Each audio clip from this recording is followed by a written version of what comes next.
एक गांव में एक किसान था जिसे एक बहुत ही बुरी आदत लग चुकी थी और वह आदत थी बेवजह चिंता करने की। वह हर समय किसी न किसी चीज की चिंता करता ही रहता। वह हर समय सोचता रहता कि कहीं मेरे साथ कुछ गलत ना हो जाए, जबकि उसकी जिंदगी में अभी तक सब कुछ ठीक ही चल रहा था।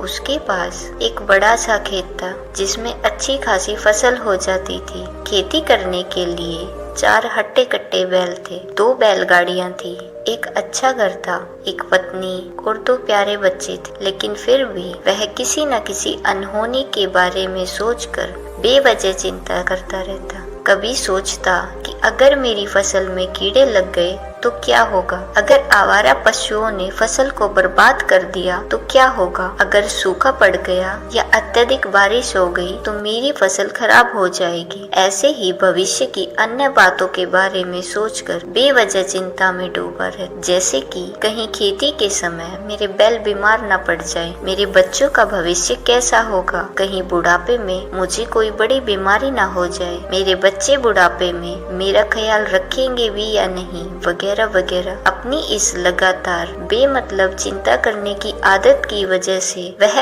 अशांत और परेशान सा रहने लगा। उसका स्वभाव बहुत चिड़चिड़ा सा हो गया था और अब उसका किसी भी काम में मन भी नहीं लगता था। उसकी पत्नी ने भी इस बात को अनुभव किया कि उसे बिना मतलब चिंता करने की आदत पड़ चुकी है। उसने उसे कई बार समझाने की कोशिश भी की कि तुम बेवजह चिंता करना छोड़ दो, लेकिन उसके समझाने का कोई मतलब नहीं निकला। तो फिर एक दिन वह उसे लेकर एक बौद्ध भिक्षु के आश्रम में पहुंची। बौद्ध भिक्षु बहुत ही बुद्धिमान और ध्यानी व्यक्ति थे। वह लोगों की समस्याओं का समाधान करने के लिए प्रसिद्ध थे। किसान और उसकी पत्नी ने अपनी सारी समस्या बौद्ध भिक्षु के समक्ष रख दी। किसान ने कहा, महात्मन, मैं हर समय किसी न किसी बात की चिंता करता रहता। मैं ज्यादातर उन बुरी चीजों के बारे में सोचकर चिंतित होता रहता हूँ जो अभी तक मेरे साथ हुई भी नहीं। किसान की समस्या को पूरे ध्यान से सुनने के बाद बौद्ध भिक्षु ने कहा,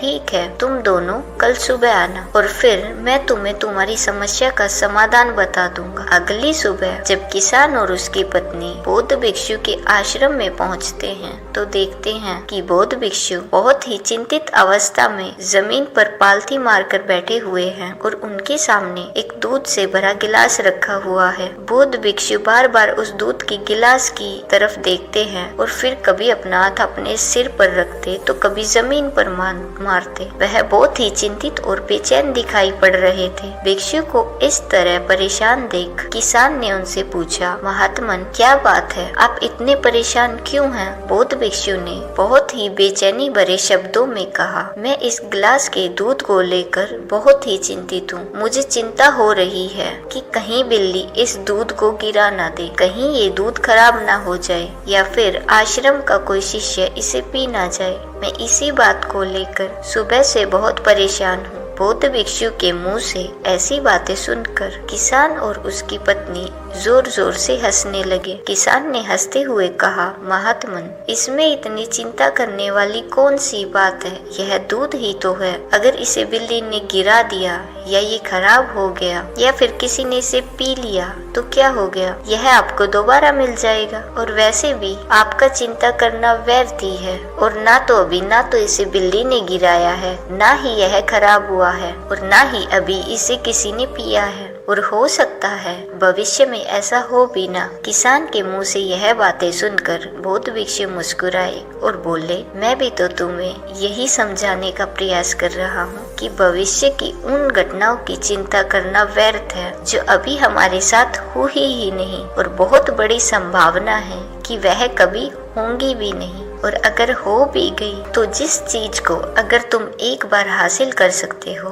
तो उसे तुम दोबारा भी हासिल कर सकते हो, और अगर नहीं भी कर पाए तो कोई बात नहीं, क्योंकि समस्याओं के आने के साथ ही उन समस्याओं का सामना करने की हिम्मत भी अपने आप आ जाती है। बौद्ध भिक्षु की यह बातें सुनने के बाद किसान को लगा जैसे किसी ने उसके गाल पर एक थप्पड़ मारकर उसे नींद से जगा दिया। उसे महसूस हुआ कि वह भी तो यही गलती कर रहा है। वह भी तो भविष्य की उन घटनाओं के बारे में सोचकर चिंतित हो रहा है जो अभी तक घटी ही नहीं और शायद कभी घटेंगी भी नहीं। फिर वह बौद्ध भिक्षु के चरणों में गिर पड़ा और कहने लगा, इतनी आसान शब्दों में मुझे मेरी गलती का एहसास करवाने के लिए आपका बहुत बहुत धन्यवाद। और मैं आज से पूरा प्रयास करूंगा कि बेवजह चिंता करना बंद कर दूं। दोस्तों, जैन बुद्धिज्म में एक कहावत है, जब तुम चल रहे हो तो केवल चलो और जब तुम खा रहे हो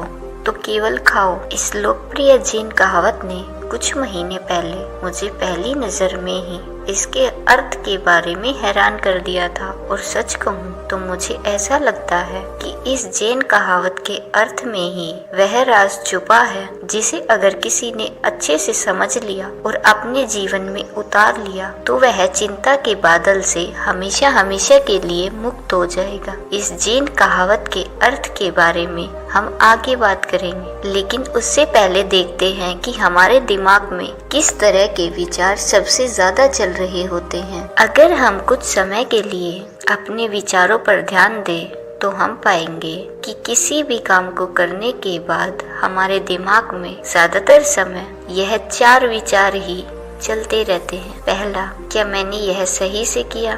दूसरा, क्या मैं इसे और बेहतर कर सकता था? तीसरा, इसका परिणाम क्या होगा? और चौथा, लोग मेरे और मेरे काम के बारे में क्या सोच रहे होंगे? यह ऐसे कुछ विचार हैं जो हमारे दिमाग के सिस्टम में ज्यादातर समय चलते रहते हैं, लेकिन हमें पता नहीं चलता क्योंकि हमने इन विचारों के साथ जीना सीख लिया है और हमारा दिमाग काम भी ऐसे ही करता है। और अगर हमने इससे किसी काम को कई बार करवा लिया तो यह उसे अपनी आदत बना लेता है और फिर हमारे चाहे बिना भी उस काम को करने का प्रयास करता है। शुरुआत में तो हम किसी भी काम को अपनी इच्छा से अपने होशो आवाज में करते हैं, लेकिन बाद में वह हमारी आदत बन जाता है और फिर हम बेहोशी की हालत में बिना सोचे समझे उस काम को करते चले जाते हैं। जैसे कि जब हम शुरुआत में कार चलाना सीखते हैं तो हमें हर छोटी छोटी चीज का ध्यान देना पड़ता है और हम पूरी सावधानी के साथ कार चला रहे होते हैं, लेकिन जैसे ही कुछ महीने बीत जाते हैं हमारा दिमाग इसे अपनी आदत बना लेता है और फिर हम फोन पे बात करते हुए, गाने सुनते हुए या कुछ खाते हुए भी आसानी से कार चला लेते हैं और हमें इसके बारे में ज्यादा सोचना भी नहीं पड़ता। हमारे हाथ और पैर अपने आप ही गियर और ब्रेक्स की तरफ चले जाते हैं क्योंकि अब हम कार को सबकॉन्शियसली चला रहे होते हैं, यानी कि एक तरह से बेहोशी की हालत में। हमें पता नहीं होता और काम हो रहा होता है। ठीक यही हमारी चिंता करने की आदत के साथ भी होता है। जब एक छोटा बच्चा होता है तब उसे पता नहीं होता कि चिंता क्या है, लेकिन जैसे ही वह थोड़ा बड़ा होते हैं तो माँ बाप कहना शुरू कर देते हैं कि बेटे आपको होमवर्क करना है। आपको उसकी चिंता नहीं हो रही, आपके एग्जाम आने वाले हैं, आपको उसकी चिंता करनी चाहिए। और ऐसे ही ना जाने कितनी सारी चीजों के लिए बच्चों के आसपास के लोग उसे चिंता करने के लिए कहते हैं और वह छोटा बच्चा इस बात को मान लेता है कि अच्छा, किसी भी काम को करने के लिए हमें उसकी चिंता करनी पड़ती है और फिर वह भी किसी काम या घटना के बारे में बार बार सोचने लगता है। शुरुआत में तो वह यह काम जानबूझकर करता है, लेकिन धीरे धीरे उसका मन इसे अपनी आदत बना लेता है और फिर ना चाहते हुए भी उसका मन एक ही विचार के बारे में बार बार सोचता रहता है और फिर वह अपनी पूरी जिंदगी चिंता के इस जाल में फंस के रह जाता है। लेकिन अब सवाल यह उठता है कि इसका समाधान क्या है? तो इसका समाधान है कि ऊपर बताई गई जैन कहावत का अर्थ यानी जागरूकता। हमें अपने विचारों के प्रति जागरूक होना पड़ेगा। हमें थोड़ी देर रुककर इस बात पर ध्यान देना होगा कि कहीं हम ना चाहते हुए भी एक ही घटना के बारे में तो बार बार नहीं सोच रहे हैं। हमें पूरी जागरूकता के साथ यह देखने का प्रयास करना होगा कि पूरा दिन हमारे अंदर किस तरह के विचार उठते रहते हैं अब आप पूछ सकते हैं कि केवल जागरूकता क्या करेगी। मैं कहता हूँ कि यह काफी है। यह मन को शांत करने के लिए पर्याप्त है। मन को अपने स्वभाव का एहसास कराने के लिए यह पर्याप्त है। और जीवन में जागरूकता लाने का सबसे आसान तरीका है ध्यान करना। ध्यान करने के दौरान अपने विचारों पर ध्यान देना। और जब आप पूरी जागरूकता के साथ अपने विचारों पर ध्यान देना शुरू कर देंगे, तब आप पाएंगे कि आपके मन में चलने वाले गैर जरूरी विचार एक एक करके अपने आप ही गायब होना शुरू हो जाएंगे। और फिर आप अनुभव कर पाएंगे एक आनंदित और शांत जीवन का। दोस्तों, उम्मीद है आपको इस वीडियो से बहुत कुछ सीखने को मिला होगा।